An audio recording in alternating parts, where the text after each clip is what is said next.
Deep divers, welcome to the Real Japan podcast. Today we're getting into something really special, what many consider the single most authentic way to truly encounter Japan, a stay in a traditional ryokan. Right. It's so much more than just finding a place to sleep, isn't it? Exactly. It's like an invitation into a deeper, richer cultural experience. Mm. Honestly, it will probably become a highlight of your whole trip. You no doubt about it. So today we're going to unpack some, well, maybe surprising insights, intricate traditions, and really importantly, some practical tips. These should make your future travel planning, not just easier, but much more rewarding. Mm-hmm. Our mission here is to guide you through what makes this experience so profound and how you can really embrace every moment. Mm-hmm. And definitely stay with us right to the end. We've got some essential advice you won't want to miss. Yeah, some key takeaways. And remember, for the full guide, we're talking stunning photos, direct booking links for these amazing places, loads of related resources. Just hit the link in the description. It's all there. Okay, let's dive in. When we talk about a ryokan, well, it's not just any inn or guest house, is it? No, not at all. Our exploration really highlights a key difference between the modern versions and the really traditional ones. What did we find defines these historical spots? Well, it's fascinating. These traditional ryokans, they're almost like living history, typically built from wood, often just 1 or 2 stories high, Right. just steeped in local character. Right. But a really crucial point for that quintessential experience we're talking about is it almost has to have an onsen. Ah, the hot spring. Yes, the natural hot spring. And these aren't just for, having a wash. They're part of a cultural immersion, a kind of purification. Right. You find them in different forms. Some are beautifully designed inside. Others are outside. Those are called Ryokan. Amazing connection to nature. Wow. I even remember one time soaking in a private onsen that was literally in a cave under the Ryokan. Pretty unique. A cave. Yeah.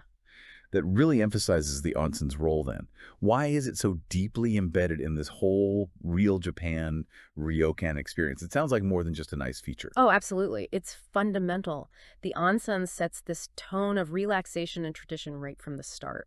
It's about a deep, sometimes almost spiritual cleansing ritual. It primes you for that full cultural immersion. So less about soap and water, more about mindset. Exactly. Purification, healing, mindfulness practices central to Japanese life for centuries. Interesting. Okay.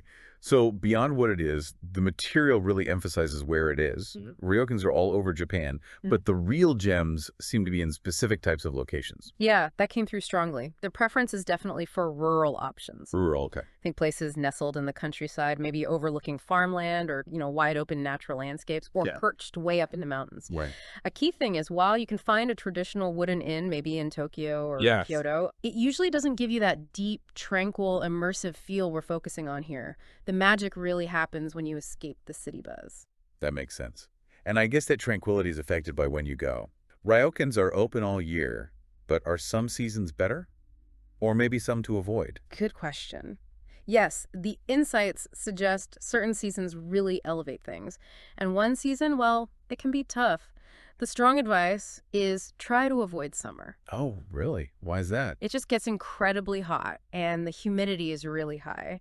Not ideal for that relaxing vibe a ryokan offers. Okay, noted. So what are the good times? Well, spring is just magical. You might catch the sakura, the cherry blossoms. Imagine that landscape in soft pinks. Yeah, classic. Autumn is spectacular, too. Those fire red leaves everywhere. It's breathtaking. But if you want something profound, maybe the most unique memory, winter. Winter, even with the cold. Especially with the cold. Picture soaking outside in a natural hot spring, a Ryokan while snow is gently falling around you. Okay, that sounds incredible. It's serene, almost spiritual. And there's also the beauty of maybe driving through high mountain passes, perhaps a bit challenging with snow, and then arriving at the snow-covered Ryokan in a silent forest. That's a memory you just don't forget. Wow, that paints quite a picture. Okay, let's shift to the arrival, the grand welcome.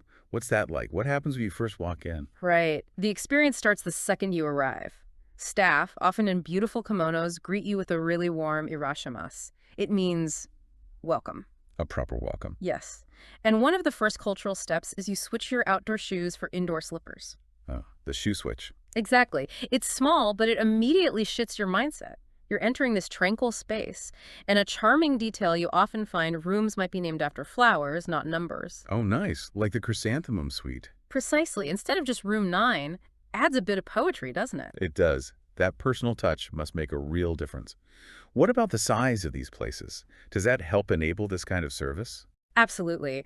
The insight here is that ryokans are generally quite small, often family run. Some might only have 4 or 5 rooms. Really, that small? Yeah, it's not just a business choice. It's about preserving omotenashi, that unique Japanese selfless hospitality. It can get diluted in bigger places. Right, makes sense. This intimacy allows for incredible personal service. Like, you never carry your own bags. The Mhm. staff, no matter how, small or old they might seem, they insist on handling your luggage. It's Well, this meticulous attention to your comfort that sets the tone. Unparalleled customer service, really. okay, so you're welcomed, bags whisked away, you get to your room. And this is where it really departs from a standard hotel, right? What's the room like? Definitely. It's usually designed as a multi-room suite. Feels much more spacious than your typical Western City hotel room. Okay. Inside, it's all traditional furnishings. Soft tatami mats on the floor. The woven straw ones? Yep, those unique Japanese mats. They're the base for this flexible space. Then you'll have legless seisu chairs, low table, plush zabuton floor cushions. Sounds comfy. It is. And to officially welcome you, a maid usually comes in pretty soon. Serves complimentary green tea and sweets. Often you get a warm towel first. It's a lovely, calming ritual. Nice. They'll also confirm dinner arrangements then. Most traditional is eating in your room, but some offer a dining room too. Eating in your room, that sounds special. Mhm. And you mentioned flexibility Yeah. and views. Rooms often have good views. Oh, yes. Many boast absolutely picturesque views. Forests, mountains, rice fields, rivers, whatever the local landscape is.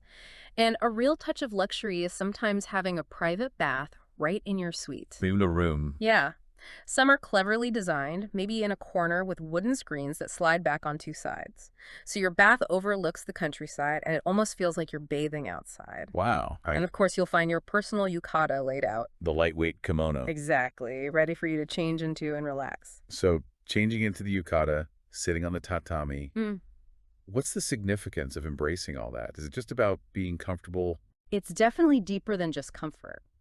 Wearing the yukata, sitting on the tatami, it helps shift your mindset. How You're simple. literally shedding your Western clothes and maybe shedding that everyday Western frame of mind too. It encourages you to slow down, appreciate the tradition, connect with the essence of Japan right there in the moment. Become more present. Exactly. And just a quick reminder for everyone listening, for the complete guide with all the amazing photos and details we're talking about, just head to therealjapan.com. Right. So you're settled, maybe wearing your yukata. What else is there to do with the Ryokan? Besides relax in the room or soak in the onsen, what other facilities might you find? Good point. Once you're settled, you're free to explore. Your room usually has a guide to everything, often with English translations, which is super helpful. Andy. And the potential luxuries can be pretty varied. Beyond the main onsen, you might find spa treatment rooms. Maybe you can book an in-room shiatsu massage. Ooh, shiatu. Right, a quiet library sometimes with English books, or for a bit of fun, maybe a karaoke room. Karaoke, of course. Some also have pathways leading out for nice walks in the surroundings, and almost all have a souvenir shop. Local foods, candy, unique trinkets, that sort of thing. Practical. Occasionally, maybe an entertainment room showcasing local musicians or artists, even flower arranging sometimes. It really captures what our deep dive called pampered simplicity. Pampered simplicity. I like that phrase. It fits.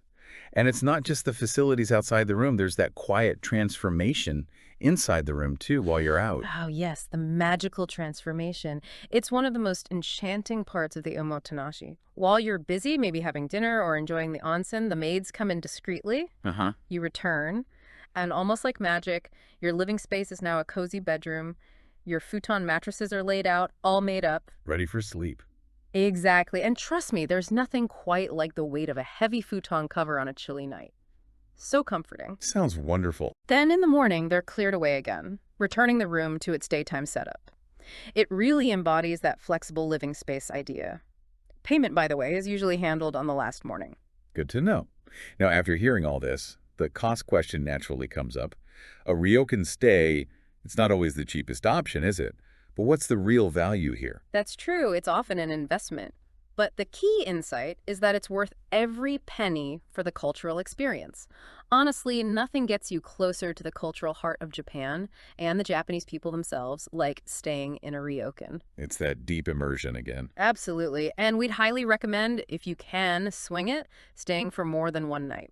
Several nights really enhances that feeling of relaxation, peacefulness, that old-fashioned, waited-on luxury. It's hard to beat. That's a great way to look at the value. And thinking about budget options, we have something coming up for that too, right? Yeah, if a full ryokan stay isn't quite in the budget right now, don't worry. We are planning a future deep dive on Minshuku. Ah, yes, the more budget-friendly guest houses. Still very traditional in many ways.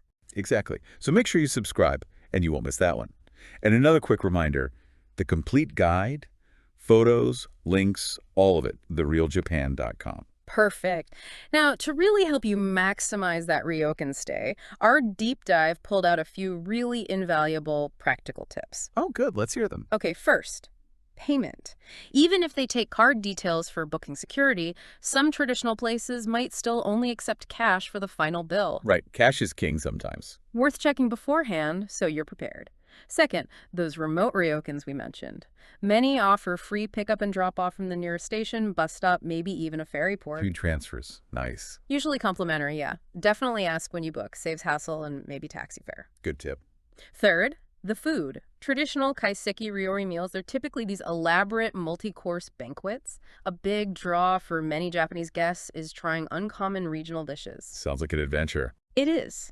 And while it adds to the cost, budgeting for dinner at least once is highly recommended. It's a real treat, part of the experience. However, sometimes a dish might challenge even adventurous eaters. Like really unusual fish or something. Could be, yeah. If you have strong preferences or know something will be difficult, it's okay to mention it discreetly when booking.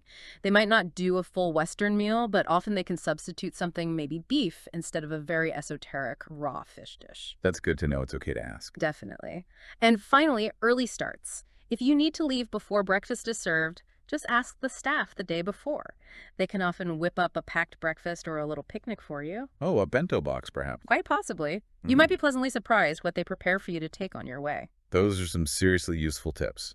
Okay, deep divers. That about wraps up our exploration into the heart of Japan through the Ryokan experience right here on the Real Japan podcast.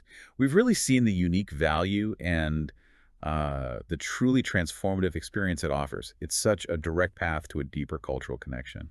Yeah, and if we step back for a second, connect it to the bigger picture. A ryokan stay isn't just a holiday booking. It's almost like a practice in mindfulness, isn't it? An appreciation for tradition. It invites you to slow down, engage differently, be present in a way that modern travel often rushes past. So maybe a thought to leave you with.